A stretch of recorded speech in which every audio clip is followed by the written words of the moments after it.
So today we are going to talk about one of my favorite articles that I wrote here on Substack. I feel like this is when I really caught my wind in it.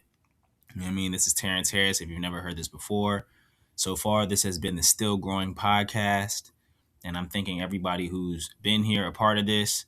Shouts out to the paid subscribers, from Canvas to Bari Boutique to Kiara to Dom to EJ to all the people I haven't met yet. And so I always want to make it very clear that shouts out to all the free subscribers too. Shouts out to all the YouTube viewers too. But the way that we improve this publication, this broadcast, and this form of distribution is by paying for the Substack. It's only 26 cents a day. That comes out to about $8 at the end of the month. You know what I mean? It's processing fees. So I don't even get to see the whole $8. You feel what I'm saying? But that's the name of the game. So without any further ado, I want to talk about the infrastructure gap, right? Beyond the hustle and the handout. This is an article. This is an article that I wrote a few weeks ago, maybe a few months ago now. March. It says March 15th. I wrote this article. It's published now, but it's in my paid subscription section. Y'all hear me stumbling over my words? You know why? Because tomorrow's my birthday, and I'm already halfway lit. You feel me? Today, I started off my day by recording an episode for a new series that I'm going to be doing. So look out for that soon. It went terribly. You will see soon. I don't mind sharing that in advance, especially if you're hearing it from here. I don't know if you're hearing this after or before it came out, but it went terribly. But I'm still going to post it because that's a part of showing up and building something, right? And I want to be a testament of that moving into the future, right? But we're going to slow this down a little bit because after that, I went to brunch. My girlfriend Toni took me out and surprised me, brought a couple of my friends out, and they brought some wine. So I'm whining and dining, and now I'm recording this episode with y'all. You know what I mean? The day before my birthday, because I'm realizing, I'm like, okay, one thing that I'll always do is pile on a lot of work and then reel it back some. But before I reel it back, I'm the type of person that's always about keeping their word.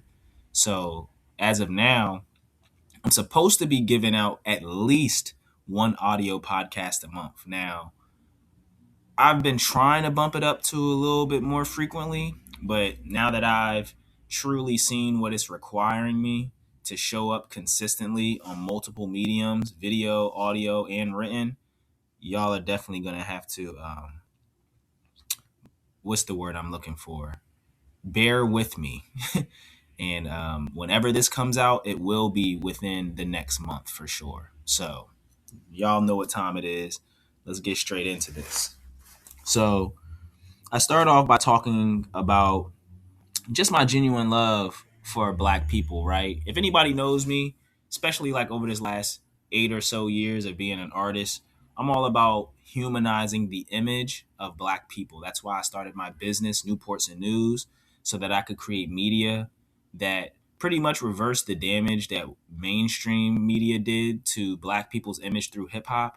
I love hip hop, but if I love something, I can talk about it truthfully. And truthfully, a lot of us have exploited our own image for our own individual gain at the expense of our group as a race.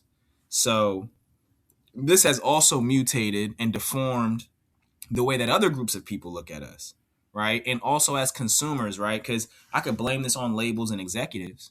I could blame this on artists. But there is a perversion in the way that we consume things, and that's why these things are so sellable to us, because deep down we have some agreements. We agree to some of the ways that we're depicted in the media, and then even sometimes when we push back at it, it's only after we've consumed it. So we're all equally accountable from an executive level, right, from an artist level and a consumer level. But one thing I can't stand on any end, no matter Black, white, or in general, is bad business, right? I don't like bad business. When I say I don't like bad business, I mean as far as logically, ethically, right, morally, um, by standard of procedure, like any variation or characteristic of bad business, I'm not into it. Now, there's being realistic, right? From being serviced by a local business that doesn't have an infrastructure of $1 billion company. And then there's also the reality that working at $1 billion company, $1 trillion company might not always have the best interest of people on the lowest levels, right? I'm willing to be practical on either end. But when you are blatantly trying to do the wrong thing, that's where I've drawn the line, right?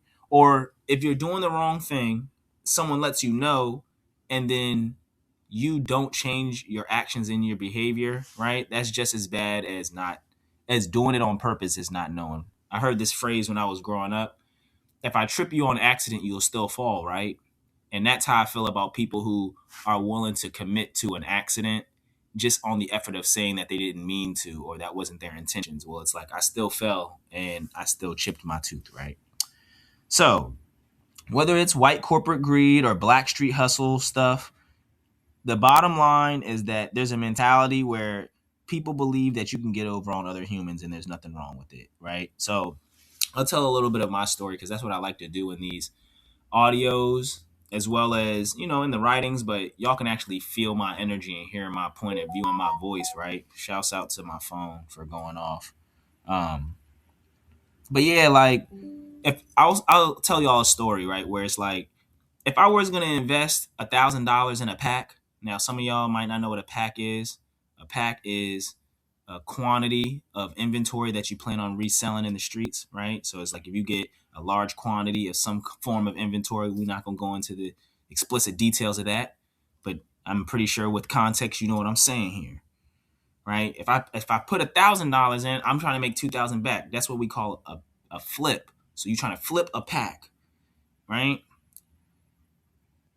That's street mentality. When you run a real business, those aren't real business margins. Margins, right, are the percentages that you gain from an entrepreneurial venture, right? What is an entrepreneurial venture? It means when you invest in something to make money from it, right? Being an entrepreneur, people make that word so vague. It just means that you are willing to invest in something in order to make money from it. Point blank, period. And in most legitimate businesses, making 100% on each investment is not practical. That's not sustainable. It's the mafia logic, right? And what do I call mafia logic, right? Mafia logic is like a mutation of federal government logic, right? Where many people in these spaces, it's like, I just want to get work out of people at the most minimal expense that I can, and then also like make as much money as I can, right? Like I just want to make as much money as I can, no matter how many people I gotta hurt on the way there.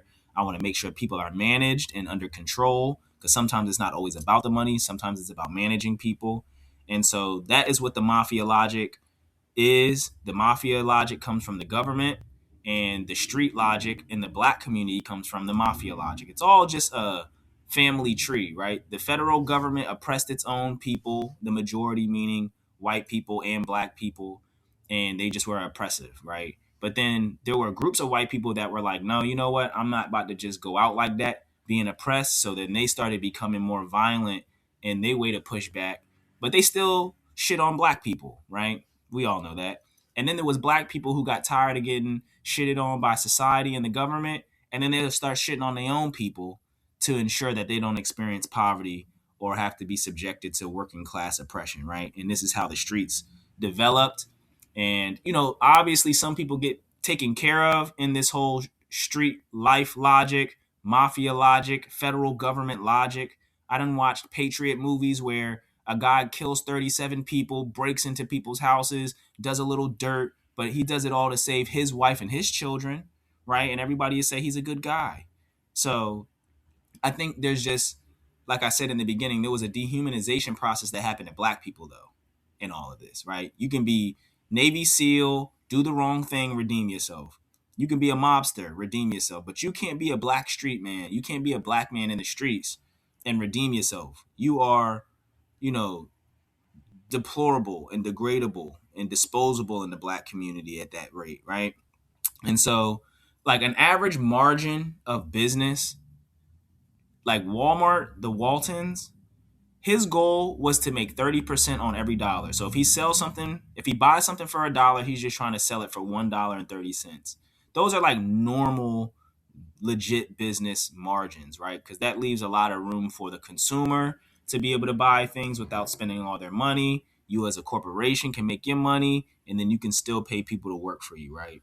So that's just like me going through the first part where it's like, what is the lineage of hustling, right? A lot of people just be hating on the streets. They don't see the bigger picture. They just have their painful experiences with things that happen in the streets, and then they just, spew out propaganda all their lives about things that they're not even very well educated on or have ever experienced. And I wanted to give some of my own perspective, but speeding up to today, right? What does this have to do with today? What does this have to do with the title of this article, The Infrasturcture Gap, right? Beyond the hustle and the handout. Because in the mutation of what I just mentioned as far as illegal business, on the legal side of the world, everybody wants a handout, man. Everybody wants a federal loan or a grant. Everybody wants to be able to take out a mortgage. Everybody wants to be able to get a credit line for their car, right? Nobody in America feels like they got to pay for anything. They feel like because they do things a legit way, somebody should take care of them. And why should somebody take care of them? Because if they were ultimately faced with the reality that they had to take care of themselves and pay the cost of living of what America has established as the standard of living, they wouldn't be able to. And then there would be a large revolt. If the working class people in America could not indulge in the materialism of mass production, they would revolt. If you couldn't go buy stuff, you would be way more mad.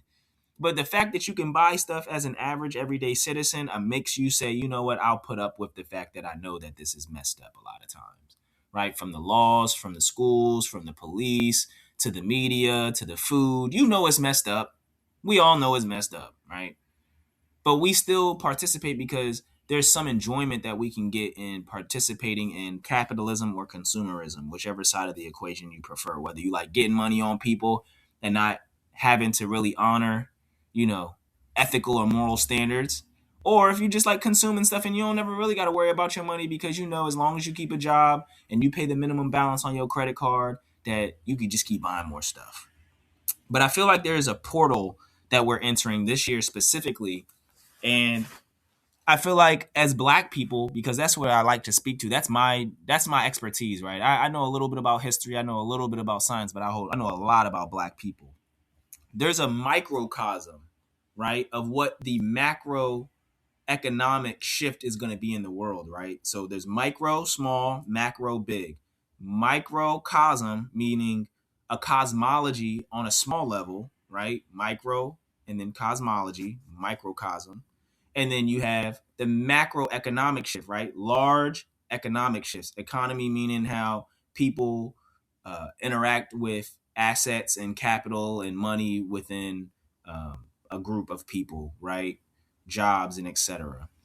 So large shifts around how people live as far as societally with money and shit. So on the microcosmic level, there is something called 250th anniversary of America, right? And I mean, obviously, America is celebrating its 250th anniversary from when they signed the Constitution. I'm sure most people don't even know that, right? 1776, they created the Constitution. So why the 250-year anniversary? Well, America wasn't America until they signed the Constitution, right? And after they signed that Constitution, shortly after in 1865, they fought the Civil War because they couldn't even agree on what they wrote. Okay.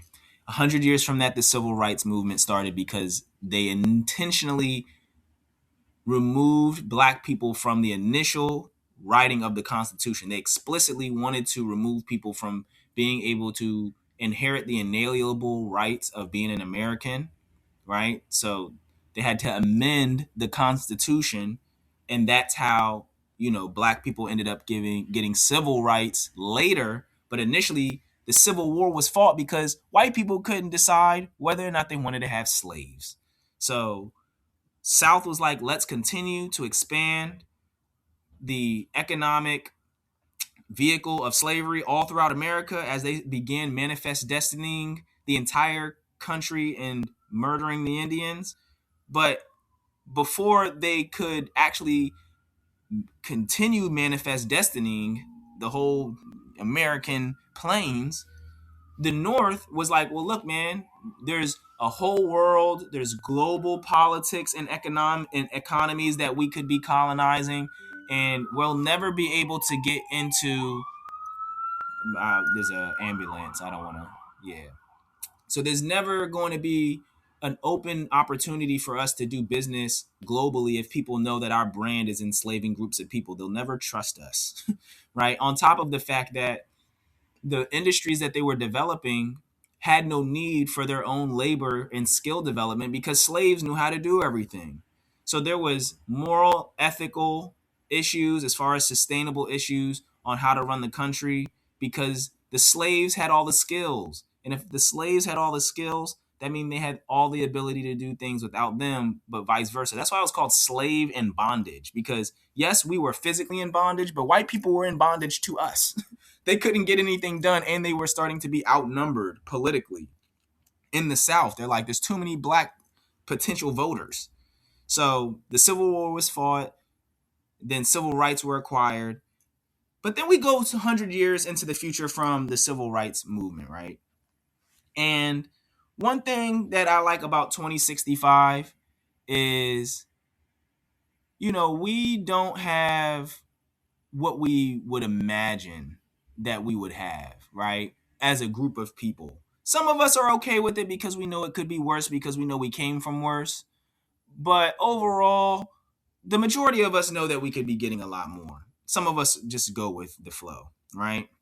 And hold on, my girlfriend's texting me. I just want to text her real quick. I am recording because I was gonna try to just like flow through it, but I'm like, no, I can see myself not sticking to my flow and train of thought. So let's recenter here, right?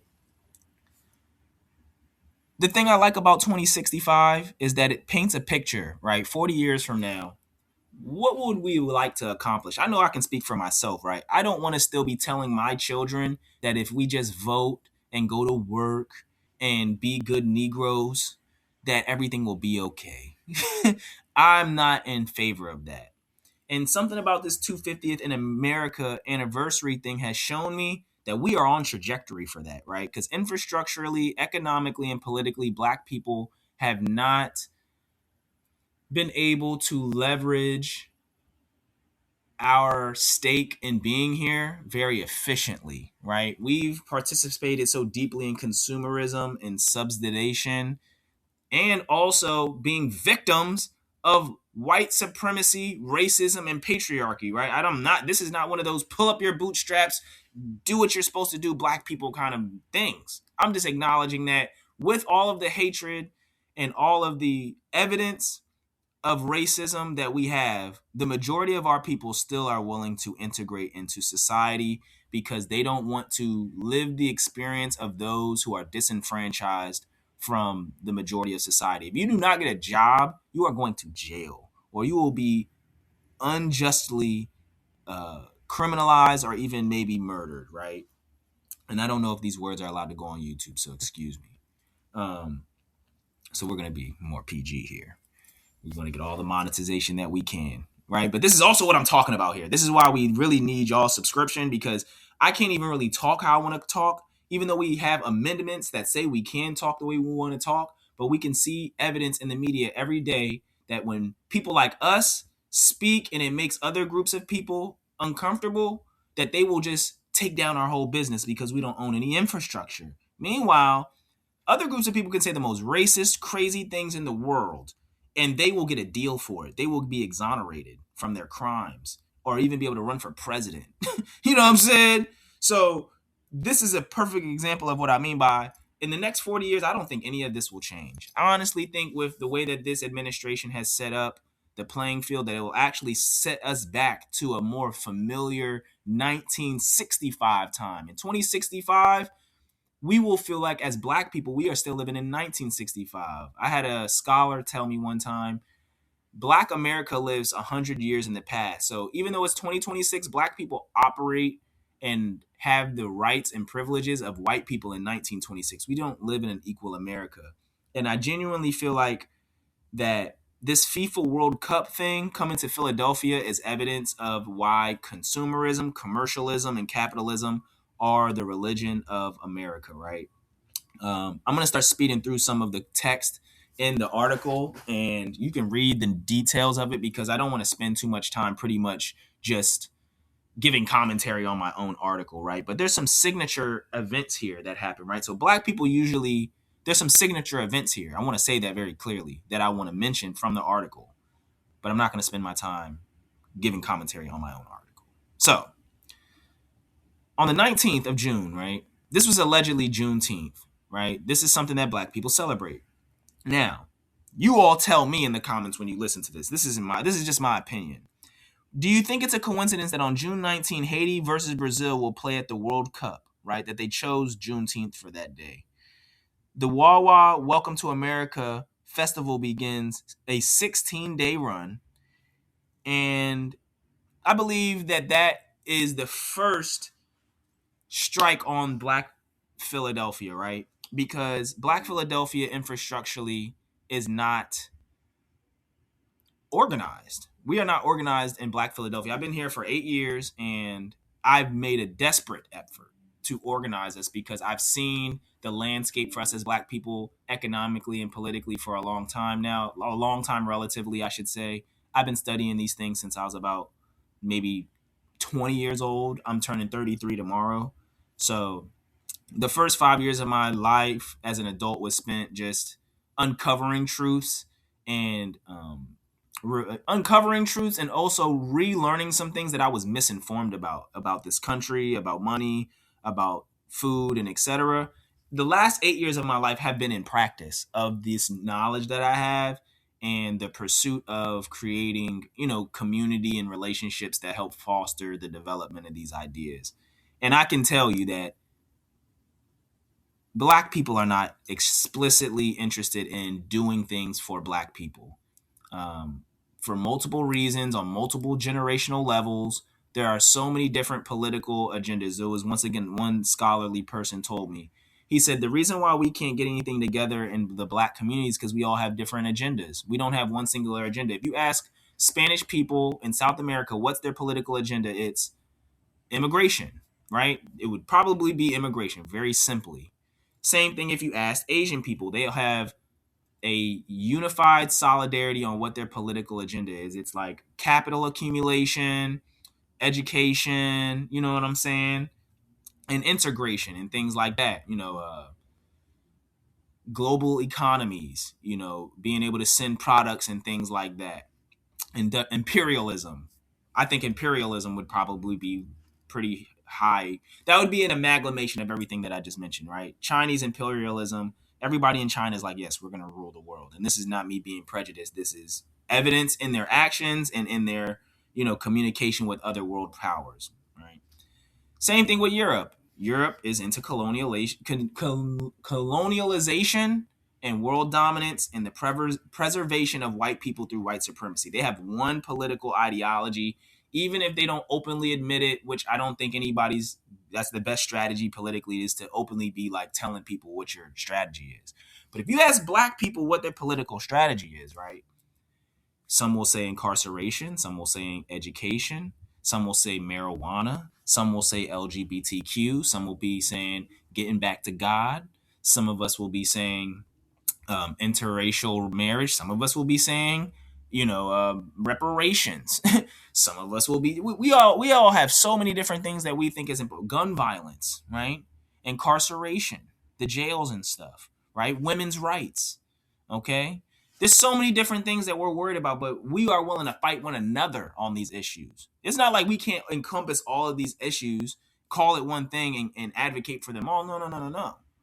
Black people have to fight over these things. And so this is what I've recognized in my work inside of the community. My dad advised me to go to the military and skip this whole fiasco. He said, Terrence, why don't you just go to the military? You don't have to worry about all of the stuff that's going on in the world. And I said, well, Dad, going to the military, I'm equally responsible for the problems because I'm spreading, our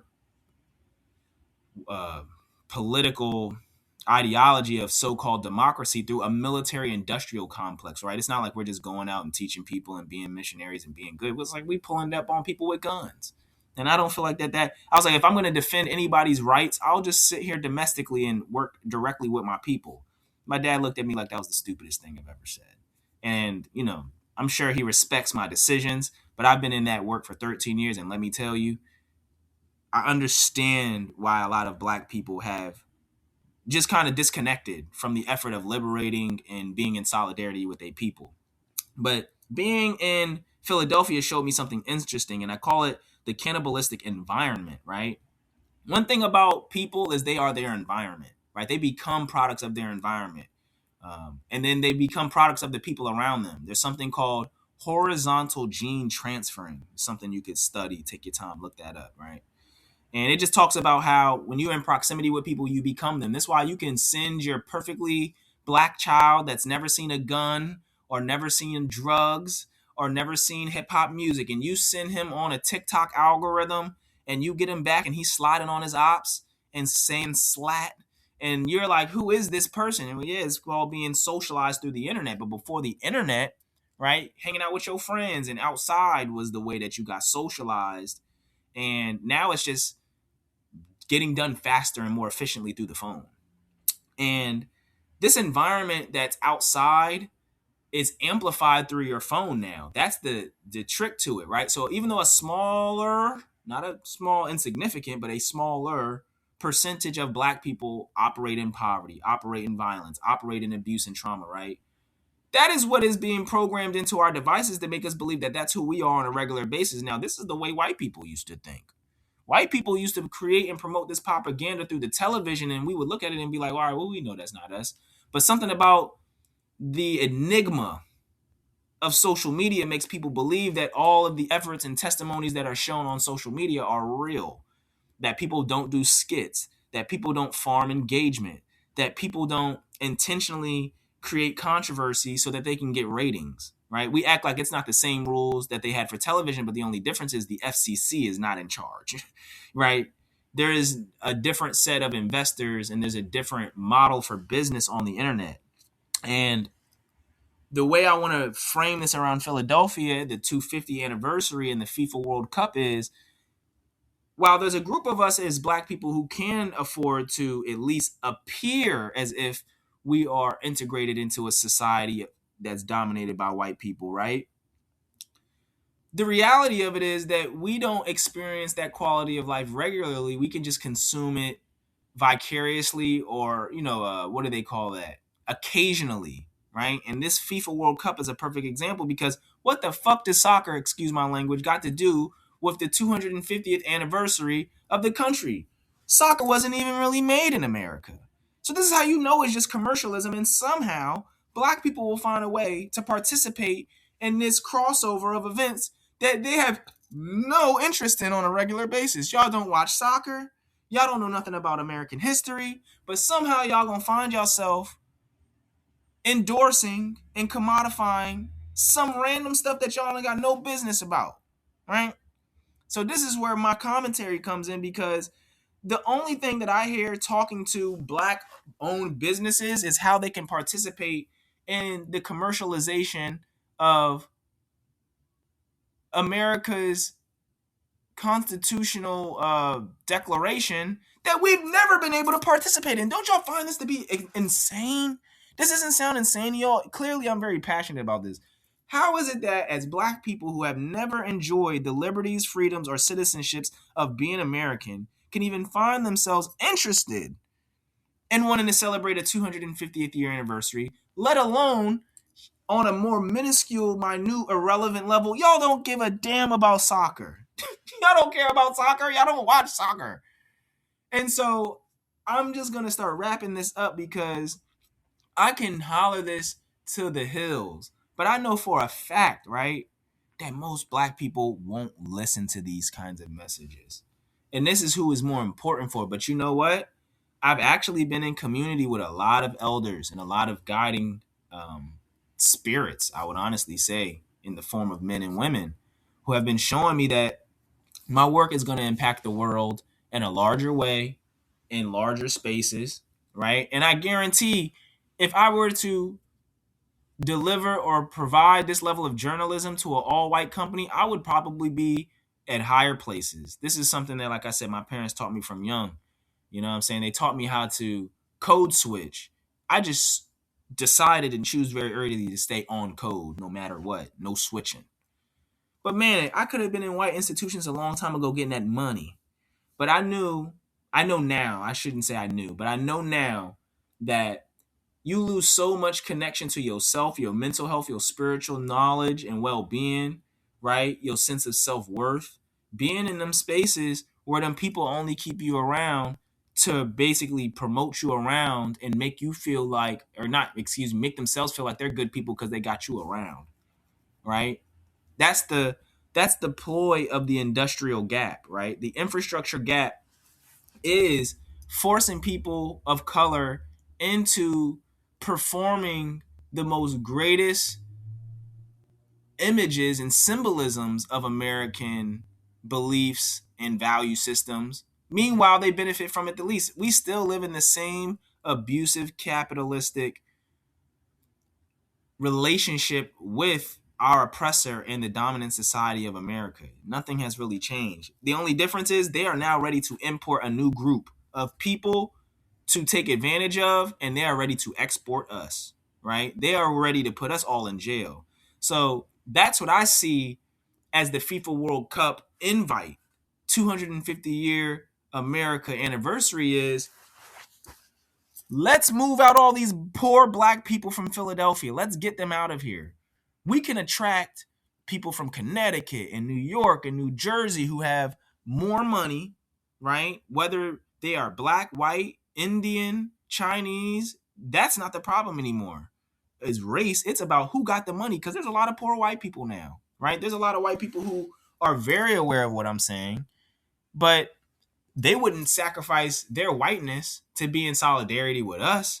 That's the only privilege they got left, is white privilege. The fact that they're white allows them to have first access to all the institutions of America, and that's what Donald Trump represents. That, all right, it's not that we don't know how to be around these people, but let's make sure that we prioritize us first again. Not for the first time. That's why he said make America great again. The greatness of America is when white people were prioritizing themselves first, undeniably and unapologetically, in front of other groups of people. They want to show their dominance. So if you're willing to play within that hierarchy, right? If you're willing to be the person of color inside of their organization, then you're willing to, they're willing to let you play ball around them, but you just can't win the game. And I know that that's what a lot of people always look at me and say, hey, man, we can't have TJ around. He gonna mess up the money. Yeah, you're right. I am gonna mess up the money because I'm gonna tell up the truth. I'm going to do it for the ancestors. Yeah, I'm going to do it for the Most High, because I still believe in a higher power. I don't believe in trying to fit underneath oppression without being pummeled or smushed or trampled, right? Getting into the grooves of the shoe so that when that boot comes down, that you're not completely flattened, right? I ain't into none of those games or none of those types of minimizing myself. So, with all that being said, check out the article. I got some dope citations and stuff in there. Like I said, there's a lot of meat in there, pause, that I didn't talk about here. But I just wanted to give you all happy birthday recording while I was in the spirit. Because Lord knows, talking for 35 minutes straight off of a script, it's not as easy as you would think. And being this fluent and articulate. So I appreciate everybody who's being here as I grow and develop my voice, as well as working hard to develop this platform. And I will see you all, if not soon, then later. Bless up.